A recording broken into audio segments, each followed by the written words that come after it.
मित्रांनो, फक्त काही शब्द वारंवार म्हणाल तर आयुष्य बदलू शकतं. हे खरंच शक्य आहे का?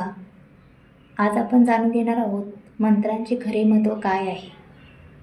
सर्वप्रथम तुमचे स्वागत आहे आपल्या शोभा इन्स्पायर थॉट्स या चॅनलवर. इथे आपण आयुष्याशी जोडलेले विचार आणि प्रेरणादायी गोष्टी जाणून घेतो. आजचा विषय आहे मंत्रांचे महत्त्व. आपल्या संस्कृतीत हजारो वर्षापासून मंत्रांना खूप मोठं स्थान दिलं गेलं आहे. पण अनेक लोकांच्या मनात प्रश्न असतो, खरंच मंत्र म्हणण्याने काही फरक पडतो का? सर्वात आधी एक गोष्ट समजून घ्या. मंत्र म्हणजे फक्त शब्द नसतात. मंत्र म्हणजे असे पवित्र शब्द जे मनाला शांत करतात, विचारांना सकारात्मक बनवतात आणि माणसाला मानसिक शक्ती देतात. आपण रोजच्या आयुष्यात खूप ताण अनुभवतो. कामाचा ताण, नात्यांचा ताण, भविष्यासंबंधी चिंता. अशा वेळी मन अस्थिर होतं. पण जेव्हा माणूस शांत बसून एखादा मंत्र म्हणतो तेव्हा त्याचा श्वास हळूहळू शांत होतो, मन स्थिर होतं आणि विचार स्पष्ट होऊ लागतात. म्हणूनच आपल्या संतांनी नेहमी सांगितलं आहे, नामस्मरण करा. रामाचं नाव, विठ्ठलाचं नाव किंवा गायत्री मंत्र.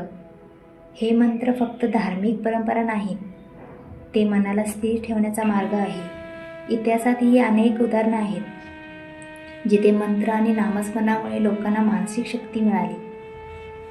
जेव्हा माणूस श्रद्धेने मंत्र म्हणतो तेव्हा त्याच्या मनात एक वेगळी ऊर्जा निर्माण होते. भीती कमी होते, नकारात्मक विचार कमी होतात आणि आत्मविश्वास वाढतो. म्हणूनच अनेक लोक सकाळी उठल्यावर किंवा अडचणीच्या वेळी देवाचं नाव घेतात, कारण त्यांना माहीत असतं की मंत्र म्हणजे फक्त शब्द नाही, ते मनाला दिशा देणारी शक्ती आहे.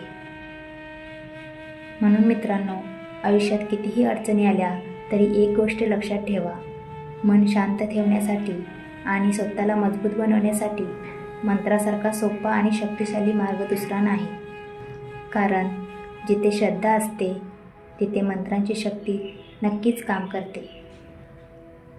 जर हा व्हिडिओ तुम्हाला आवडला असेल तर व्हिडिओ लाईक करा, चॅनलला सबस्क्राईब करा आणि कमेंटमध्ये नक्की सांगा तुम्ही कोणता मंत्र म्हणता.